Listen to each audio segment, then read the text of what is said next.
sini saya akan mempresentasikan atau menjelaskan mengenai. Oke, kali ini kita membahas kind, relativism, and objectivity. Pengertian kinds. The meaning of the word kind in English according to Harold, this kind of Titus kinds is defined as common sense, which is regulated through careful and rigorous observation method to approach object or event. Arti kata kinds dalam bahasa Inggris menurut Harold, ilmu Titus diartikan sebagai akal sehat yang diatur melalui metode observasi yang teliti dan ketat untuk mendekati objek atau peristiwa. Sedangkan menurut Profesor Dr. Harsojo, sains adalah kumulasi atau pendekatan sistematis terhadap seluruh dunia empiris, yakni dunia yang dibatasi oleh faktor ruang dan waktu. Pada prinsipnya, dunia dapat diamati melalui panca indera. Menurut Burhanuddin 2003, ilmu adalah akumulasi dari pengetahuan yang menjelaskan hakikat suatu objek dan kausalitas universal menurut metode tertentu yang merupakan satu kesatuan sistem. Hakikat ilmu berasal dari upaya sains untuk menjawab pertanyaan, apa yang ingin kita ketahui, bagaimana cara memperoleh ilmu, dan apa nilainya bagi kita.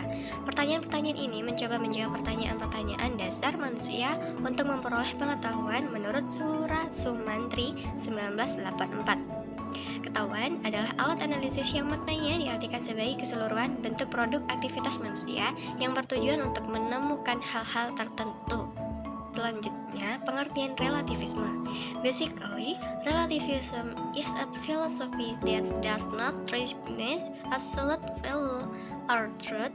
Relativism is a philosophy that considers kinds, truth, and morality in relation to culture, society, and historical context. Not absolute. Relativism is a context that includes a variety of arguments. Secara mendasar, relativisme yaitu filsafat yang tidak mengakui nilai absolut atau kebenaran. Relativisme merupakan filsafat yang menganggap ilmu pengetahuan, kebenaran, dan moralitas dalam kaitannya dengan budaya, masyarakat maupun konteks sejarah tidak bersifat mutlak. Relativisme adalah konsep yang mencakup berbagai argumen.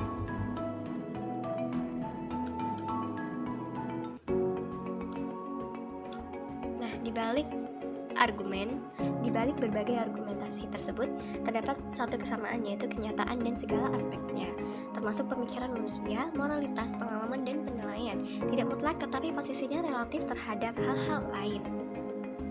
Relativisme didasarkan pada asumsi dasar bahwa manusia adalah makhluk yang terkekang oleh akar sejarah dan budaya, sehingga tidak akan pernah bisa sampai pada kebenaran universal. Asumsi ini sangat baik, konsisten dengan teori relativitas, dan jelas tidak bisa diabaikan. Nah, relativisme sebenarnya itu memiliki sisi positif. Pemahaman ini mendorong kita untuk memikirkan kembali nilai-nilai kita sebagai individu dan sebagai masyarakat, dan bertanya kepada kita, apakah kita mengaku masih sesuai dengan nilai-nilai yang berguna dalam perubahan zaman.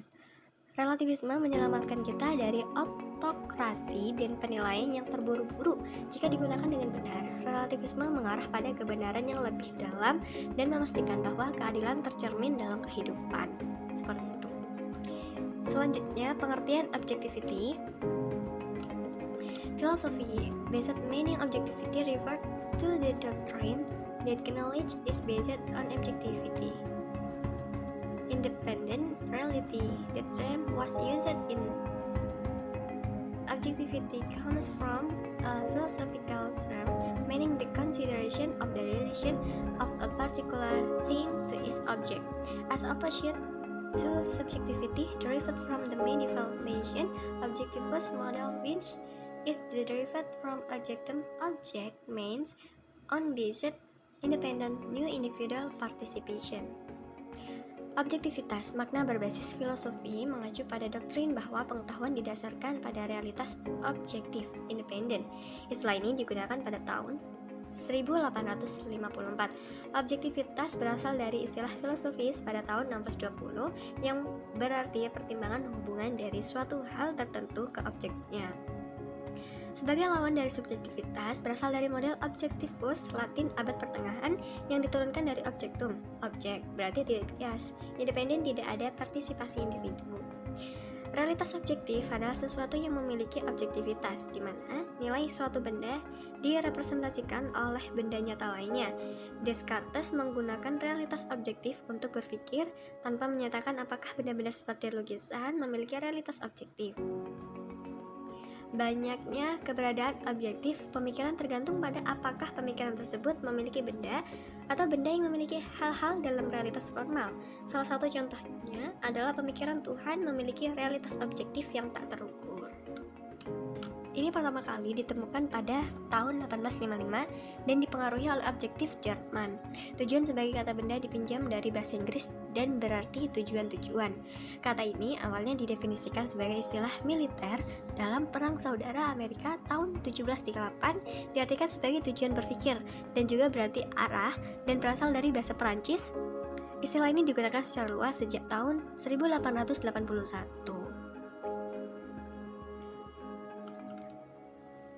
Kurang lebih seperti itu.